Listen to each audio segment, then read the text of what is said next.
18 ayatnya ya.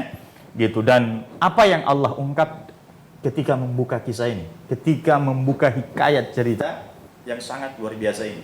Subhana. Masya Allah. Iya. Nah, kita kalau lihat sesuatu yang wow, yang wah itu, pasti ungkapannya kan, kalau kita muslim selalu kita merespon peristiwa luar biasa itu subhanallah ya. Masya Allah. Itu sesuatu yang memang di luar kekuatan kemampuan manusia untuk melakukan perkara itu, maka ucapannya subhana. Subhana itu dalam makna literally dalam Al-Qur'an tafsir, yaitu kita maknai apa? Maha suci. Ya, sebenarnya kata Allah di situ, tapi dia tersembunyi ya. Subhanallah. Subhana. Tapi sebenarnya kalau kita mencoba memberikan makna yang jauh lebih keren daripada itu, sebenarnya bisa kita maknai maha hebatnya Allah. Ajib, luar biasa. Wow, dahsyat ya. Dahsyat, gitu. iya. Kalau kerennya itu ya. Nah, tapi kan ya tidak bisa keluar dari pakem apa namanya tafsir ya. Maha suci Allah. Nah, itu adalah pembuka kisah tentang peristiwa yang sangat luar biasa. Kalau Allah sudah katakan demikian, ya sudah, manusia tidak boleh mengandalkan akalnya. Sesuatu yang luar biasa, yang ajib, yang dahsyat, yang wow luar biasa, ya tentu saja akal kita akan tercengang, akan terkagum gitu. Ya, karena kita tidak sama deh. Jangankan itu, orang lihat sulap aja ya. Misalnya tangan saya kosong, tiba-tiba saya buka lagi, ada koinnya, ada uangnya, ada apa? Wow gitu ya. Wow. Padahal ini masalah kecil ya, hanya tipuan mata aja gitu. Apalagi peristiwa dahsyat seperti ini luar biasa. Masya Allah sekali. Baik Ustadz, Isra Miraj ini adalah peristiwa yang disebutkan dalam Al-Quran. Apa istimewanya sehingga peristiwa ini tercantum dalam Al-Quran? Oke, jadi ya sebenarnya kisah kehidupan Rasul itu kan banyak ya. Dan ada hal-hal yang luar biasa, dan memang peristiwa Isra Mi'raj adalah satu peristiwa yang dialami oleh Rasulullah, memang pantas dia dicantumkan di dalam Al-Quran ya. Dan memang ini peristiwa yang layak diviralkan ya. Sebagai upaya Allah ya, sebagai cara Allah untuk menguji keimanan manusia terhadap bukti kebesarannya. Ingat sekali lagi, ada kata kunci di dalam ayat itu, linuriyahu min ayatina. Linuriyahu min ayatina. Apa maksudnya? Ya, di dalam surah Al-Isra pertama itu, agar kami tunjukkan, agar kami perlihatkan min ayatina. Apa itu min ayatina? Bukti kebesaran kami. Tanda-tanda bahwa kami itu maha kuat, maha kuasa, dan kami ada. Ya. Ya, dan peristiwa-peristiwa seperti inilah yang menjadi semacam bukti ya, satu poin ya, satu kondisi di mana kita jadi punya alasan bahwa Tuhan itu sebenarnya ada dan dia maha kuasa. Kenapa dia perlu dicantumkan dalam Al-Quran? Agar manusia di setiap pergantian zaman ini selalu bisa mengenang bukti kebesaran Allah itu dan mengambil ibrah pelajaran dari peristiwa Isra Mi'raj. Karena di balik peristiwa itu kita bisa menangkap begitu banyak hikmah yang terkandung di dalamnya ya. Jadi Masya Allah ya, Al-Quran kitab suci yang juga tidak diragukan sama sekali. Andai saja kalau ini tidak dicantumkan dalam Al-Quran, padahal ini bukti kebesaran Allah yang luar biasa kan. Anggap saja ini hanya diceritakan dalam kitab-kitab para ulama. Jangankan itu ya, di Al-Quran saja masih banyak orang yang tidak mau percaya. Al-Quran sendiri sudah menegaskan la raiba fihi, tidak ada keraguan di dalamnya. Jadi memang Al-Quran adalah satu sarana yang memang sangat tepat, layak bahkan wajib untuk menunjukkan kebenaran daripada peristiwa Isra wal Mi'raj. Jadi itulah kenapa alasannya dia harus ada dalam Al-Quran. Bahkan satu surah dengan nama Isra sendiri ya, surah Al-Isra ya. Jadi Ustadz, ya dari yang saya tangkap tadi bahwa peristiwa Isra Mi'raj ini kenapa dicantumkan dalam Al-Quran itu untuk mengenang kebesaran Allah juga kan? Betul. Ya, bukti kan? Ya, bukti kebesaran Allah. Di sini kan terdapat dua titik nih Ustadz, yaitu lokasi penting di bumi terkait dengan peristiwa ini. Nah, apa makna di balik kedua tempat itu, yaitu Masjidil Haram dan Masjidil Aqsa? Iya, jadi ini dua titik yang jadi terminal di bumi kan? Iya. Gitu. Jadi kalau di bumi ya titik keberangkatannya itu dari Masjidil Haram dia ke Masjidil Aqsa. Dan dua masjid ini ya adalah dua masjid yang memang langsung Allah yang berikan namanya. Ya, dan langsung tercantum dalam Al-Qur'an. Masjidil Aqsa nama lainnya Baitul Maqdis, letaknya di Palestina ya, di Palestina. Memang Nabi itu mengistimewakan dua masjid ini. Satu tambahan lagi, masjid yang sangat istimewa bagi umat Islam itu ada 3. Masjidil Haram, Masjidil Aqsa, dan Masjid Nabawi. Dan sholat di sini ya, ini bukan hanya dibuktikan keistimewaannya karena dia disebutkan dalam Al-Quran, tapi satu kali pelaksanaan sholat kita di situ, katakanlah Masjidil Haram, kita sholat di masjid dekat rumah aja, ya, itu satu kali sholat dianggap satu kali sholat aja, ya, dilipat gandakan paling banyak 10 kali lipat. Kalau kita ke Masjidil Haram, sholat yang biasa kita lakukan di rumah, itu dianggap 100.000 kali sholat. Masya Allah ya. Gitu. Dan itu istimewanya loh ya. Masya Allah. Ya, betapa ini adalah 3 tempat yang memang sengaja dipilih. Tidak sembarangan. Kenapa tidak dimulai dari rumahnya? Kenapa tidak dimulai dari gunung? Kenapa tidak dimulai dari lautan? Ya, dan lain sebagainya. Dan kenapa? Pertama kata kunci masjid dulu ya. Namanya masjid itu kan yang namanya masjid dia punya energi positif. Ya. Karena masjid itu tempat orang di mana banyak melakukan amal soleh.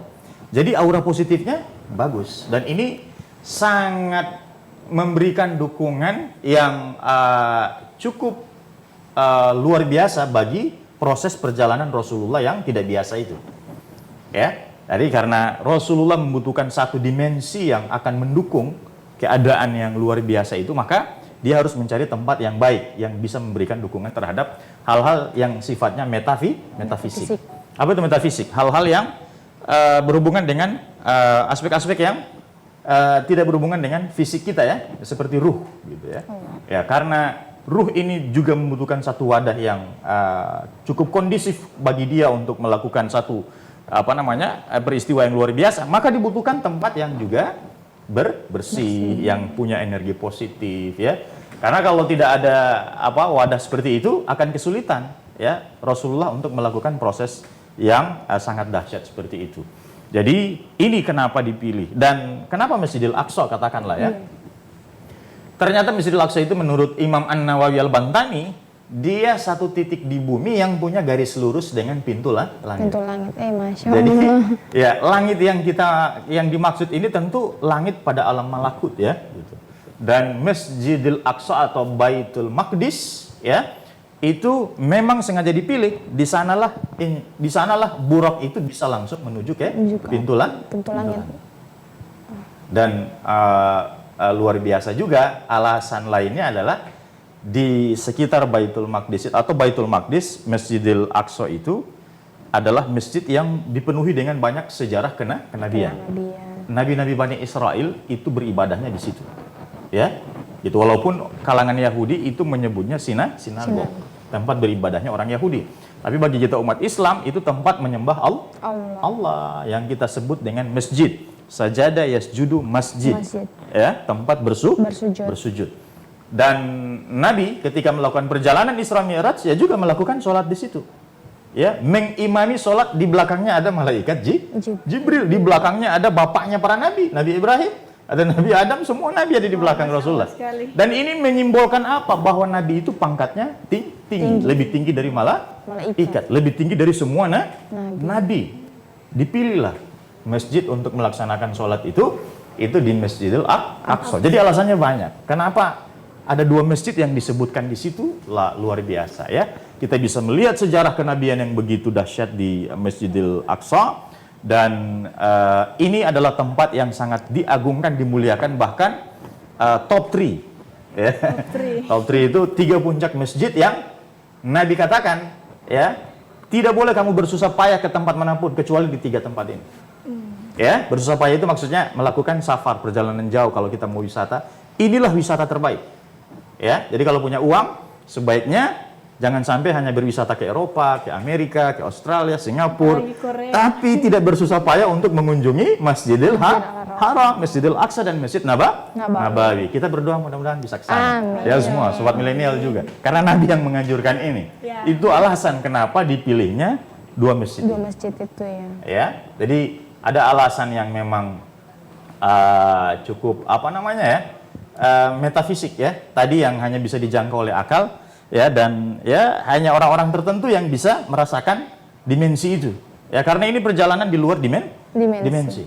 Terkait dengan pintu langit yang memang itu segaris dengan tempat di mana Masjidil Aqsa. Jadi semua tempat di bumi ini kan pasti punya pintu, apalagi di alam gaib, apalagi di alam akhirat gitu ya. Surga aja punya pintu, neraka punya pintu. Ya. Langit tentu juga punya pintu gitu. Mau ke sana ya harus cari tahu di mana titik menuju ke pintu itu kan? Allah. Itu Masya Allah. Jadi kenapa tempat itu menjadi titik dari lokasi Iya. penting di bumi, yaitu karena itu tadi. Iya, Ustaz bilang. jadi itulah pilihan terminal yang langsung Allah yang tentukan. Terminal. Ya. Karena perjalanan ini juga bukan kehendak Rasulullah kan, perjalanan ini adalah kehendak Kehendak Allah. ya. Gitu. Buktinya apa? Buktinya apa? Karena ini bukan kehendak Nabi. Buktinya yang Allah gunakan kata kerjaannya adalah pasif. Subhanalladzi asra bi abdihi, ya. Maha hebat, ajaib, luar biasa, dahsyat yang telah memperjalankan, bukan yang berjalan. Asra itu dia pasif. Berarti ada yang memperjalankan, yaitu Allah. Jadi Allah yang menghendaki perjalanan ini, bukan kemauan Rasulullah. Masya Allah sekali. Terus Ustadz, Isra sebagai perjalanan di bumi telah terpecahkan dengan akal, yaitu fakta perkembangan teknologi di Gantara. Nah, bagaimana seharusnya seorang muslim menyikapi perjalanan Miraj yang menembus langit yang sampai saat ini belum dapat terjangkau akal manusia? Iya, harus diakui. Sampai dengan saat ini pun teori fisika, entah itu teori kosmologi atau yang pernah kita pelajari di SMA, teori dari Albert Einstein ya, yaitu teori relativitas. Tapi riset-riset terus berjalan untuk membuka tabir di balik peristiwa Isra Mi'raj. Kalau Isra oke ya, kita udah nggak masalah lagi ya. Udah bisa dijangkau oleh akal lah ya, gitu ya. Bagaimana sekarang pun pesawat bisa, apalagi kalau naik pesawat jet, gitu ya, yang kecepatannya melebihi kecepatan suara. Ya, pesawatnya udah di Jakarta, suaranya masih di Gorontalo ya, gitu. Kan itu dahsyat ya, itu penemuan manusia. Manusia aja bisa bikin, apalagi Allah yang maha kuasa. Nah, bagaimana meyakini? Ini kalimat kuncinya. Setiap kita menemukan satu keadaan yang berhubungan dengan zat Allah, yang berhubungan dengan mukjizat, itu terbentur pada jangkauan akal kita, maka tidak ada arah untuk kita membelokkan diri kita kecuali dengan keimanan.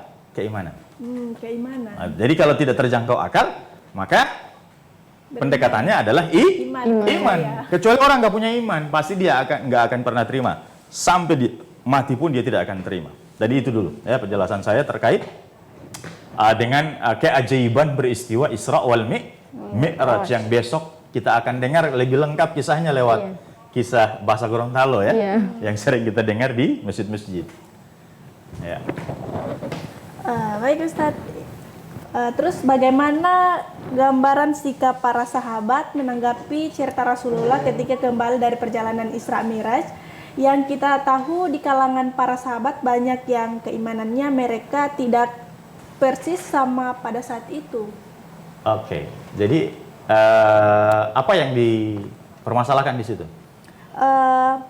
Gambaran sikap para sahabat. Tadi sudah di awal sudah ya, sudah gambarkan ya. Jadi ada tiga kelompok, yang ragu-ragu, yang yakin itu Abu Bakar simbolnya, yang ragu-ragu ada beberapa, bahkan orang Islam sendiri ada yang ragu loh. Itu ya, ada yang ragu. Nah, jadi di antara tiga sikap ini kita mau pilih yang mana?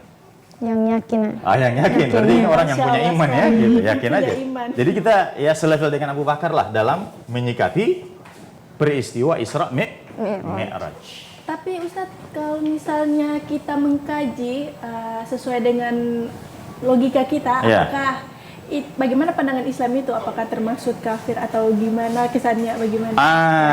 Begini ya. Saya mau jawab, tapi mungkin kita akan jawab nanti setelah. Oke, tahan dulu Ustaz. Waktunya udah lewat ya. Baik, Sobat Milenial, kita akan kembali lagi setelah pesan-pesan berikut ini. Tetap di Robusta Ngobrol.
Hukum tadi, mudah-mudahan sobat milenial setelah mendengar penjelasan ini tidak akan kebingungan lagi ya, gitu. Jadi tidak usah terlalu khawatir. Di zaman para sahabat pun, ya, ada yang memang terus terjebak dalam keraguannya, ya.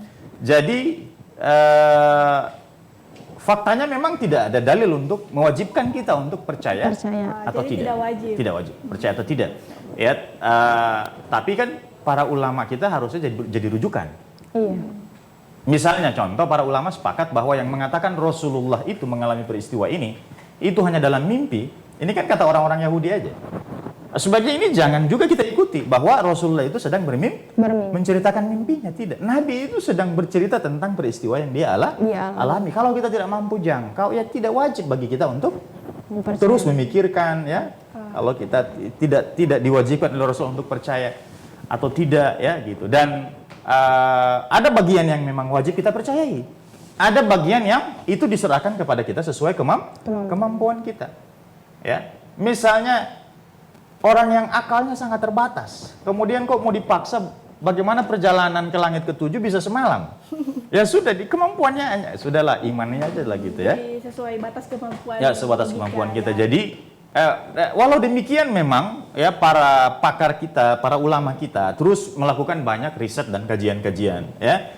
Di antara dua tokoh yang pernah saya baca pandangan-pandangan mereka ya. Kalau di Indonesia ya, ada Profesor Husin Alatas ya, ada Profesor seorang pakar astronomi ya, Pak Thomas Jamaluddin ya. Kalau kita setiap setiap mau ada penentuan hilal Ramadan, beliau selalu dilibatkan ya, karena beliau sangat menguasai ilmu astronomi itu. Hitung-hitungan waktu itu beliau sangat kuasai dalam dimensi ruang dan waktu.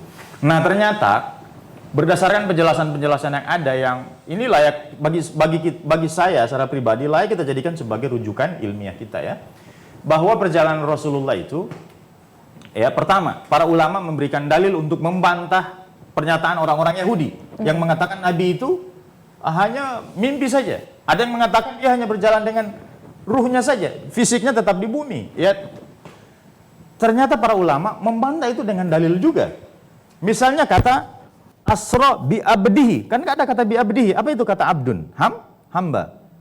Hamba ya dalam konteks bahasa itu dimaknai bukan ruh. Yang namanya hamba itu dia hidup. Dia bisa melakukan perintah Allah.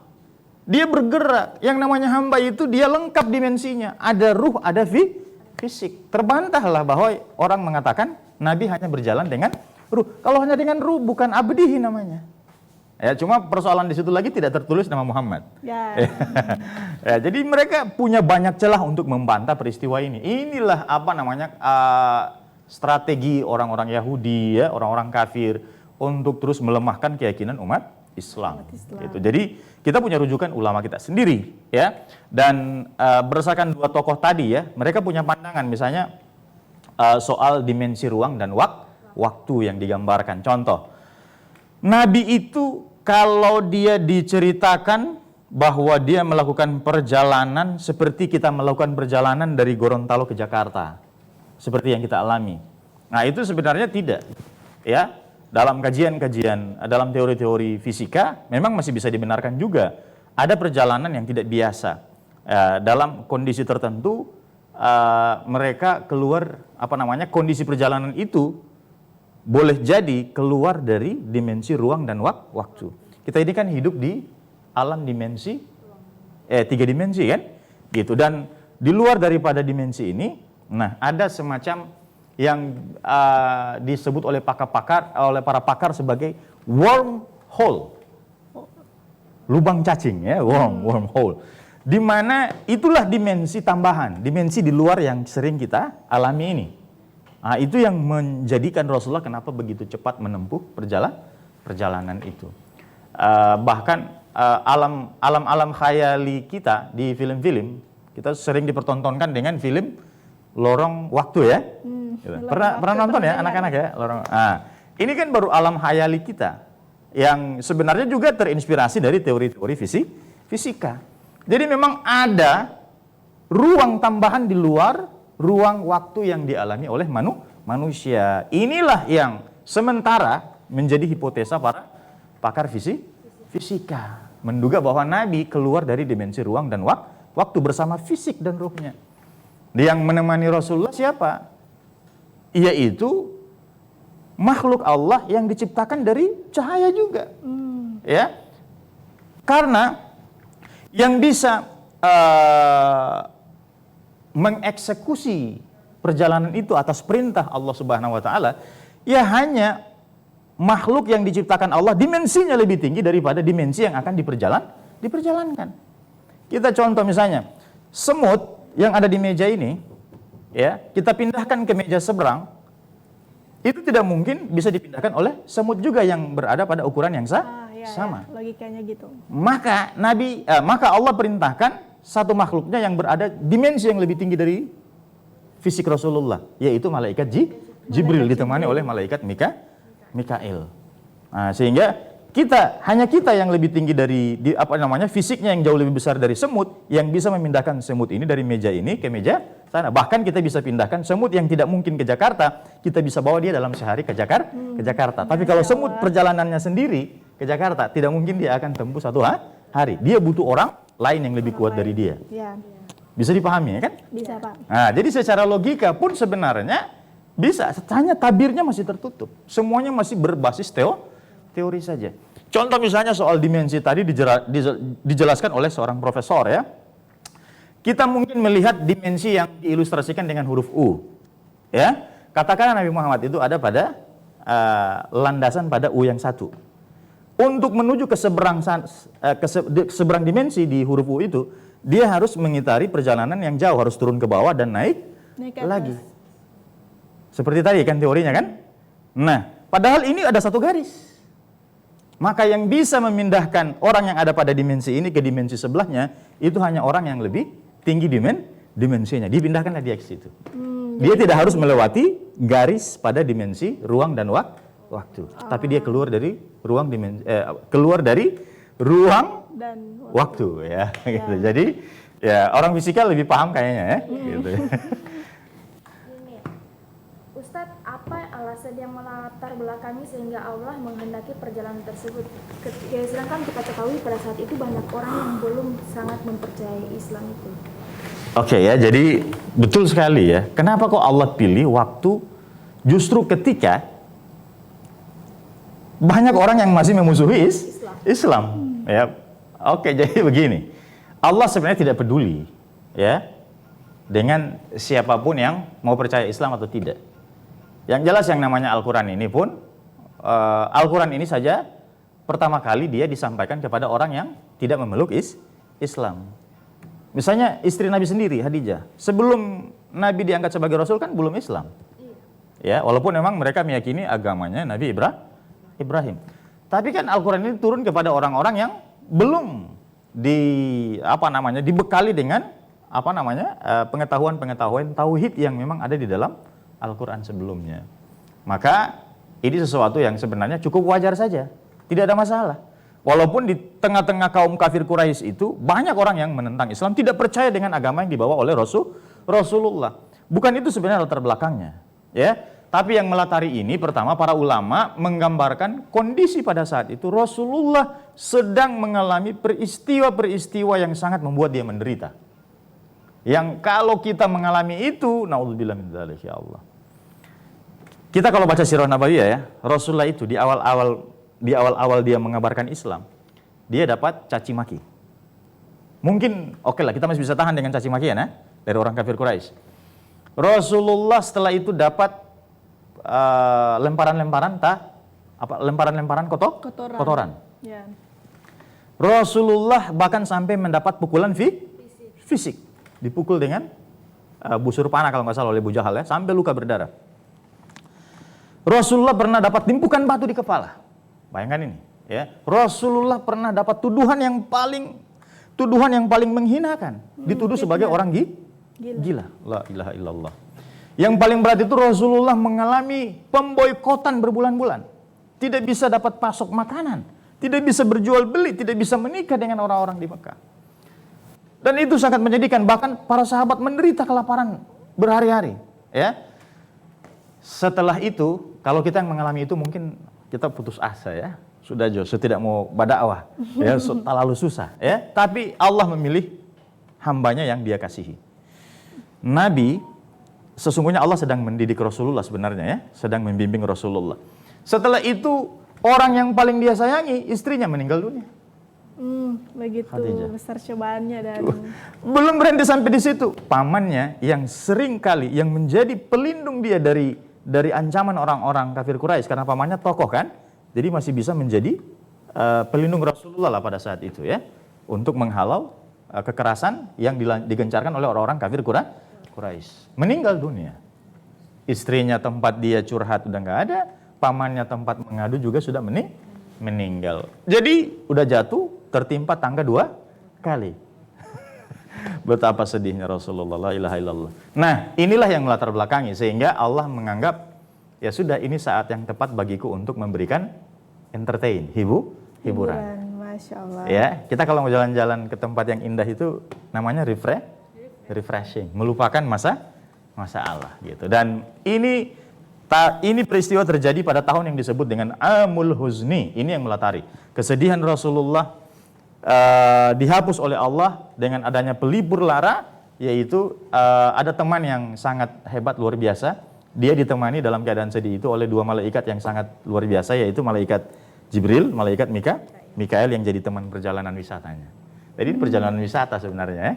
Baik Ustadz, terus selain memberikan sebuah hiburan kepada Rasulullah, apa dampak positif perjalanan tersebut bagi masyarakat Arab Quraisy?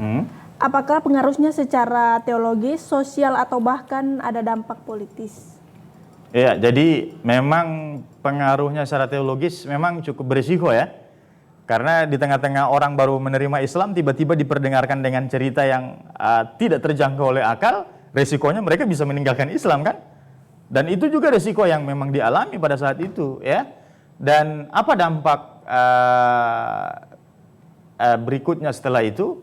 Ya, kita tahu bahwa ini menambah satu kedahsyatan pribadi Rasulullah ya. Jadi Nabi itu ya, walaupun dia semakin dibenci oleh orang-orang Yahudi ya, oleh orang-orang kafir Quraisy, tapi Nabi itu ketika melakukan perjalanan itu sesungguhnya Nabi itu sedang dibimbing oleh Allah mengalami pengalaman dahsyat pada 3 aspek. Yang pertama, dia menambah pengalaman intelektualnya. Tidak hanya pengalaman batin ya. Apa pengalaman intelektualnya? Rasulullah itu kan sebelum naik ke langit ke-7, di langit pertama kan ketemu dulu dengan Nabi Adam. Nah, di sini kan ada pengalaman intelektual supaya nanti ada yang tanya Nabi Adam itu bagaimana modelnya. Jadi dia udah tahu, dia bisa cerita Nabi Adam itu begini. Ya, waktu ketemu Nabi Adam itu hormat. Padahal ini cucunya loh. Tapi bayangkan orang yang lebih tua secara fisik, ya, orang yang lebih mulia, ya, karena Nabi Adam tahu Nabi Muhammad ini lebih mulia dari dia walaupun dia kakeknya. Nabi Adam itu menghormati. Ya, assalamualaikum wahai Nabi yang soleh. Gitu. Dan ketemu di langit berikutnya ada Nabi Isa, ada Nabi Musa yang paling terkenal ya. Nabi Musa ketemu di langit ke-6 ya, ada Nabi Harun, ketemu dengan Nabi Idris ya, yang mencipta tulisan ya. Jadi sejarah kita ini bisa mengenal tulisan apa saja ya, apakah itu kanji dan lain sebagainya, itu atas karya dari Nabi Idris ya, gitu. Dan luar biasa. Itu pengalaman intelektualnya ya. Ada pengalaman batin ya, ada pengalaman rohani. Ya, sehingga dampaknya luar biasa ketika ada orang-orang yang bertanya tentang pengalaman-pengalaman yang dialami itu. Misalnya, berapa jumlah jendela di Masjidil Aqsa? Nabi bisa tahu itu. Ya, Nabi bisa tahu, dan itu ada pengalaman intelektualnya. Dan orang-orang yang mendengar kesaksiannya itu jadi percaya. Oh betul, saya pernah dari sana dan jumlahnya pas. Jumlah pintunya berapa ya, letaknya di mana, dan dampaknya juga ini menambah orang-orang yang juga yakin dengan kisah yang diceritakan oleh Rasulullah. Baik Ustadz, terus mengapa syariat puasa, zakat, dan juga haji tidak diwahyukan sekaligus pada Isra Miraj? Apakah ini menunjukkan keutamaan sholat dari syariat lainnya? Inilah ya bentuk kelembutan daripada syariat Islam itu. Ya, jadi bentuk kebijaksanaan daripada syariat Islam yang tidak mau tiba-tiba langsung perintah semuanya. Ya, gitu. Kira-kira orang yang baru masuk Islam merasa berat atau ringan ketika perintahnya langsung sholat, puasa, zakat. Ya, diperintahkan tiba-tiba langsung sekaligus. Jadi ini salah satu alasannya ya, bahwa Islam itu dalam syariat pun begitu bijak untuk memerintahkan satu bentuk syariat. Dan sifat daripada syariat itu tidak harus memberatkan. Ya, kalau tidak mampu puasa, maka dia boleh meninggalkan. Yang penting dia punya alasan syar'i, dia ganti, dia qadha. Kalau tidak mampu zakat, ya tidak diwajibkan ya, gitu. Tidak diwajibkan. Kalau belum mencapai nisab dan haul, begitu juga haji dan sebagainya. Alasan kedua, ternyata ini menunjukkan satu keistimewaan bahwa di antara semua syariat amalan yang kita lakukan ini, satu yang paling luar biasa, semuanya diterima lewat malaikat Jibril, tapi satu yang langsung diterima perintahnya dari Allah. Langsung kepada Nabi. Ya, surat keputusan kewajiban melaksanakan sholat 5 waktu. Jadi menunjukkan bahwa betapa istimewanya syariat sholat ini bagi seorang muslim. Itu perlu dicatat. Ya, yang tadinya Allah perintahkan 50 waktu sama dengan yang diperintahkan kepada Bani Israel. Nah, maka kepada Bani Israel ini ya perintahnya juga diperintahkan kepada Nabi Muhammad. Baik, Tapi Ustaz. karena Oke, tahan dipotong dulu ya. Ada yang mau lihat ini setelah yang satu ini, kita akan lanjutkan obrolan kita. Tetap di Robusta, Ngobrol bareng Ustaz.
Iya, jadi soal kenapa tidak diperintahkan sekaligus Ya.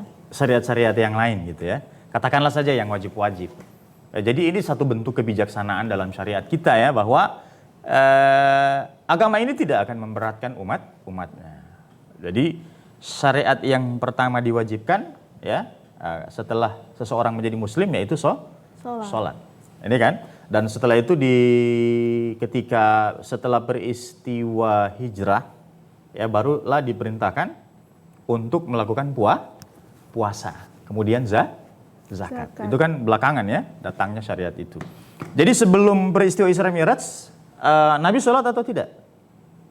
Ya sholat ya.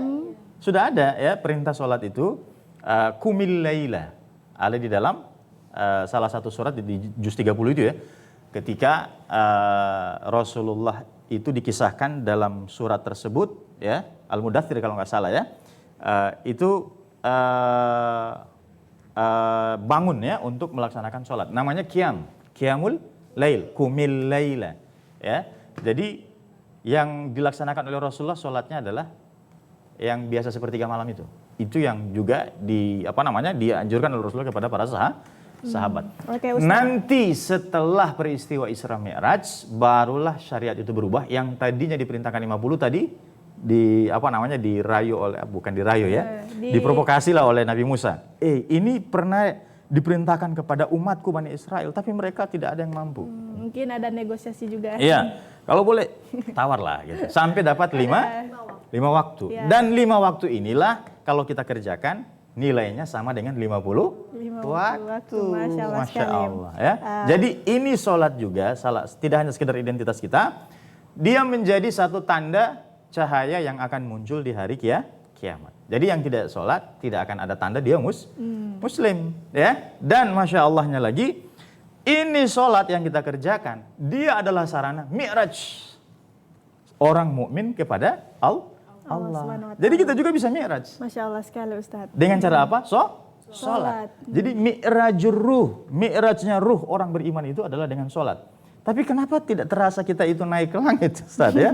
Ya ini karena kita belum membersihkan kolbu kita. Jadi seperti Rasulullah mau naik, mau mi'raj itu kan dibersihkan dulu kolbunya kan? Oleh karena itu kalau masih banyak pikiran dunia, ya pasti gagal mi'rajnya ya. Nah, kita ini sholatnya masih pada level yang biasa-biasa aja gitu ya. aja. Jadi sebaiknya orang terus meningkatkan kualitas sholat agar supaya sampai pada level memi'rajkan dirinya kepada Allah Subhanahu wa taala. Baik Ustadz, terus ada terkait surga dan neraka yang dipamerkan oleh malaikat Jibril kepada baginda Nabi, apakah sudah ada penghuninya atau belum? Oke, jadi penjelasan mengenai ini kan perkara gaib, ya. Jadi saya tidak bisa memaksakan diri untuk menyebut apakah sudah ada penghuninya atau tidak. Pertanyaan ini pun sebenarnya juga masih menjadi perdebatan para ulama. Para nabi yang sudah meninggal itu apakah sudah ditempatkan di surga atau belum? Ya. Dan para nabi yang ditemui itu apakah memang mereka berada di surga atau masih di taman surganya gitu. Ya, dan wallahu a'lam bissawab. Apakah yang dilihat nabi itu adalah fakta real atau real time atau peristiwa masa yang akan datang? Sehingga kita bisa dengar ceritanya. Kok Nabi bisa cerita melihat isi surga itu paling banyak dari kalangan perempuan, ya, paling banyak dari kalangan perempuan, dan surga itu paling banyak dari kalangan orang miskin ya, fuqara ya, Masya Allah. gitu. Sehingga perempuan sepertinya tercengang sekaligus protes ya. Tapi Nabi katakan alasannya karena memang perempuan itu akalnya sedikit ya gitu, dan paling banyak dosa perempuan dihasilkan dari lisannya.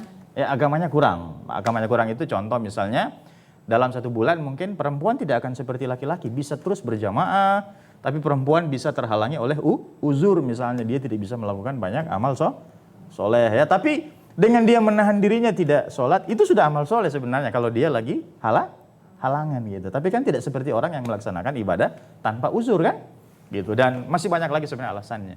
Nah pertanyaannya, sudah ada penghuninya atau belum? Wallahu a'lam bishawab. Saya belum pernah dari sana. Ya, dan ada satu pendapat yang agak saya kagumi ya, bahwa karena Nabi itu keluar dari dimensi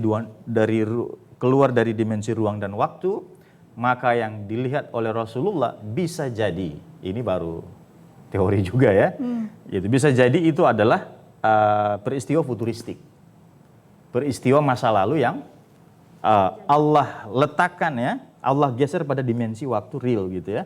Kemudian Nabi melihatnya. Oke. Tergantung bagaimana tanggapan Ustaz tentang momentum percaya Isra Mi'raj. Apa sebenarnya nilai pentingnya memperingati setiap bulan? Setiap tahun? Setiap tahun, iya. Wah, kalau tiap bulan ribut terus ya kita ya. Ya gini aja orang sudah berdebat ini betul atau enggak gitu ya. Tapi kita kan orang beriman ya. Pendekatan kita adalah keimanan ya. Jadi tidak dengan akal gitu. Ya walaupun memang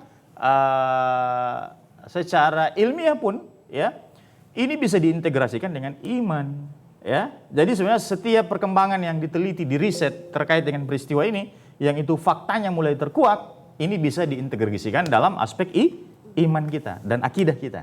Kita makin percaya, kita makin yakin ternyata bisa loh. Apa hikmahnya? Kita peringati setiap tahun. Ya ada yang menyebut ini bidah ini ya. Rasulullah memang, kenapa alasannya? Karena Rasulullah tidak pernah bikin peringatan Isra Mi'raj ya. Ya iyalah, karena Rasulullah yang menjalani peristiwanya. Kita yang memperingatinya.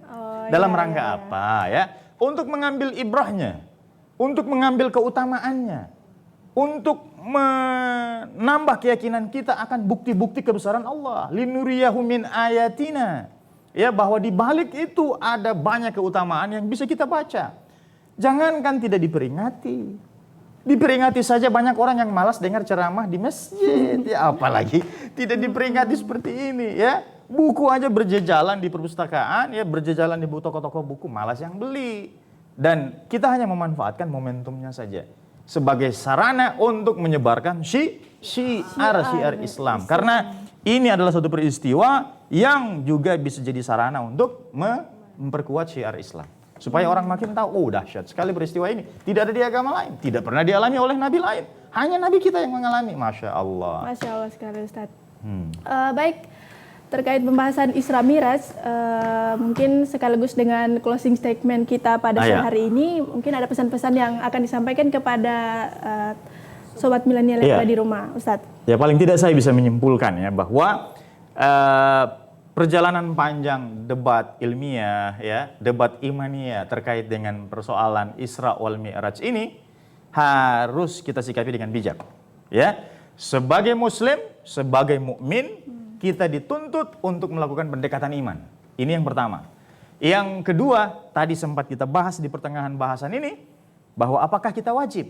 Ya, bagian yang wajib kita percayai adalah bagian yang wajib kita terima. Tidak boleh, suka atau tidak, bahwa peristiwa Isra Mi'raj terdapat satu oleh-oleh yang sangat hebat, yaitu Nabi membawa sebuah hadiah dari Allah berupa perintah menjalankan sholat 5 waktu. Yang dengan sholat ini, Masya Allah, dia mencakup semua keutamaan ibadah di agama-agama lain.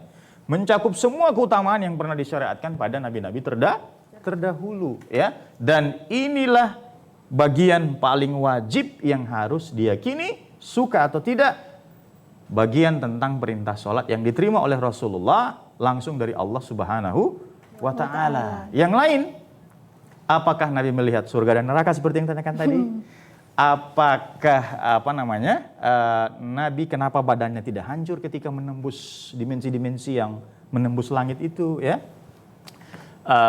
Ketika Nabi berada di Baitul Ma'mur, ya, kenapa malaikat Jibril juga tidak ikut datang ke Sidratul Muntaha? Saya mau jelaskan itu tempat Nabi itu kan di Baitul Ma'mur, ya, ketika dia berhenti di sana. Itu ada satu tempat namanya Baitul Ma'mur, ternyata itu dijelaskan para ulama, itulah Ka'bah yang ada di langit ketujuh. Dan itu yang mengitari itu, yang tawaf di sana adalah para malaikat. Coba bayangkan, setiap hari malaikat yang masuk ke Baitul Ma'mur itu 70.000. Dan setiap malaikat yang masuk ke sana, dia tidak keluar lagi dari situ. Coba ini sudah berapa miliar tahun? Kali 70.000. Sudah berapa malaikat yang di sana dan terus melakukan tawaf dan sholat di situ. Jadi tempat yang paling rame di semua dimensi alam ini adalah Baitul Ma'mur. Di sana berkumpul malaikat yang jumlahnya wallahu a'lam bishawab. Yang digambarkan hanya 70.000 hari, setiap hari masuk ke situ untuk melakukan tawaf dan sholat. Nah, Nabi melihatnya langsung. Ya, dan ketika akan naik ke Sidratul Muntaha, malaikat Jibril tidak diperkenankan Allah. Khusus hanya Nabi kita, Nabi Muhammad SAW. Di sanalah dia terima perintah untuk melaksanakan sholat 5 waktu yang nilainya sama persis dengan 50 waktu. Ya, baik. Insya Allah ini bisa kita jaga di bulan Rajab, sholat 5 waktunya. Ya, insya Allah, karena ini insya menjadi pangkal dari semua amal soleh. Tidak kita kerjakan ini, biasanya kita akan abaikan ibadah yang lain. Karena orang kalau sudah menjaga sholat 5 waktunya, biasanya dia akan lebih disiplin juga menambah amal-amal soleh yang lain. Ya. Ingat, Ramadan sudah dekat, yang akan dipanggil hanya ayyuhalladzina amanu, orang-orang beriman. Siapa orang beriman? Yang mulai sekarang memantapkan imannya dengan sholat, dengan tilawah, dengan zikir. Ini benih-benih. Kalau kita semai, insya Allah ini kita panen nanti di bulan Ramadan. Amin. Baik Sobat Milenial, tidak terasa kita sudah di penghujung acara. Saya selaku host Selvi Abdullah dan rekan saya sekaligus narasumber pamit undur diri. Wassalamualaikum warahmatullahi wabarakatuh. Jangan lupa tetap saksikan Robusta Ngobrol Bareng Ustadz.